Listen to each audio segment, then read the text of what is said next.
So, even without Caitlin Clark, even without Monica Sanano, even without Gabby Marshall, even without Kate Martin, the Iowa Hawkeyes are looking really, really good. Like, again, are they a team that is going to go and win a national championship? Extremely unlikely. But this was a team that started off the year unranked. And, I mean, saying they're the 5th best team in the Big Ten might be true. But they are, for me, they're very, very much underrated. We're looking at a team that a lot of people talk about how good Iowa State are. Iowa are better than Iowa State. I'm just putting it out there. They're better. But they are 6-0 to start the year. They are first in the Big Ten. Obviously, they haven't played anyone exceptional yet. But they've played some okay teams. Like, there's no way Kansas are a bad team. They beat Drake by 13. Maybe not the greatest game in the world there. But if you look at this team right now, you've got Lucy Olsen averaging 17.3 points per game. You've got Hannah Stuelke averaging 7.5 boards. Olsen averaging 7.5 assists per game. And the way the team's playing, the only problem is like Lucy Olsen's not a good 3-point shooter. Like if Lucy Olsen was a good 3-point shooter, she would be unbelievable. With her mid-range, her ability to just go and get buckets, she would be one of the best players in college basketball. Addie O'Grady. I said it last year. I was high on Addie O'Grady as a player. Like, I didn't think she was unbelievable. But when I watched her play, I'm like, she's a good bench big. That was just what I always felt. Was that, like, anytime she came on, and she came on a couple of times, was it in even the championship game? I'm like, she's a fine bench big. And she's now gone from 8.8 minutes per game to 23 minutes and 15 points per game. 15 points in 23 minutes. Almost a freaking point a minute at this stage. Addie O'Grady's been exceptional. But for me, Hannah Stuelke is showing why she's going to probably be a first-round pick in 2026. Like, is Hannah Stuelke available to come out this year? I don't think she will.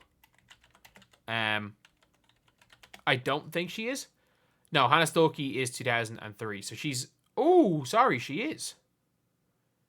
Hannah Stuelke, if she wants, could go for this year's draft. I doubt it. I really doubt it because this year's draft is deep enough and she's probably a second rounder. I think she's almost guaranteed first rounder next year. But, like, she's averaging only 0.5 more points and on less, on worse field goal percentage. But it's just the way she's playing. She's shooting the free throw, or she's creating her shot more. Her free throw percentage is up. She hasn't hit any threes yet, but we saw in preseason her hit a couple. And she's playing more so than a wing. Like last year, her job was sprint down the floor and catch passes from Caitlin Clark. That realistically was the job of Hannah Stuelke, was to run up and down the floor and catch passes from Caitlin. But she's that mismatch problem. And she's going to be that at every level. Like, she can play at the 4. She can play at the 5 if you're stuck. She can play at the 3. She can do everything. She can do absolutely everything on the floor. But then you've got a freshman class with Mulaney. Is a couple of them. Stremlo a freshman? Yeah, Stremlo's a freshman. What? Is Jada Jimphy good at basketball? Like, I heard, everyone going mad about how Caitlin Clark won nothing in high school. It's like, oh, Jada Jimphy beat her. And it's like, I didn't even realize, like, people talking about Caitlin Clark high school, she won nothing. She didn't even play her senior year. It was the COVID year. But, like, this team, you've got players like McCabe who've been there for a while. You've got Sydney Fulter, who hasn't really clicked for a Fulter. Like, she only averaged 6.4 points per game or 8.4 points per game last year. But I do think with a Fulter, she's come back from injury. And I do think she probably outperformed. She probably overplayed compared to her normal self in the tournament, which is why people were expecting a lot more from her. Like, a lot of people were talking about a Fulter potentially going for a WNBA draft. And I'm like, I don't see it. I mean, she runs well, she cuts well, but, like, I don't see it. At the same time, they are going to be one of the top 25 teams in the nation when it's all said and done. Like, they play BYU, they play Rhode Island, University of Rhode Island. And they play Tennessee. And then they play Iowa State on the 12th. If they can start off, they're going to have to start off the year 9-0. If they start off the year 9-0 and they go into that, wait, is that Tennessee? Yeah, it's Tennessee.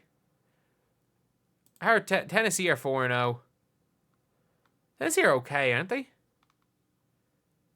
I mean, well, last year they had Rickea Jackson, but still. So if they can manage to beat Tennessee, which is going to be a big game on the 8th, they're coming up against Iowa State and Michigan. If they can get to January undefeated, which is possible, which is genuinely possible, we're now looking at a team like, okay, maybe they're in with a shot, because in January you face Maryland, Illinois, Indiana, Nebraska, and Oregon.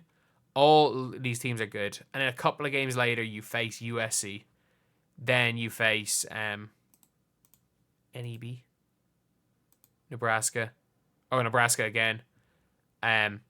Rutgers. Rutgers are going to be a tough one just because of Destiny Adams, how just aggressive she's going to be against you guys.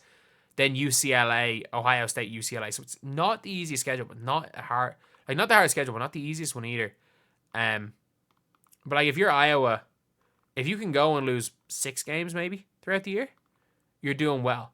But if you can beat everyone that's unranked, you're going to end the season ranked. And I would be shocked if Iowa end up being unranked in the ESPN. The reality is that I think a lot of this video is probably going to be out after the rankings are changed and they probably get themselves into the top 25.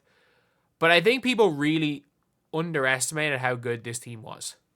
I think people underestimate, like, you have a team of players who have experience going to back-to-back championship games, who have experience playing in big games. Some of them, like a Fulter, Stolke, performing in big games. And then you've got, like, Lucy Olsen, who came from Villanova, where she was an unbelievable scorer, and was probably the second best transfer in the country.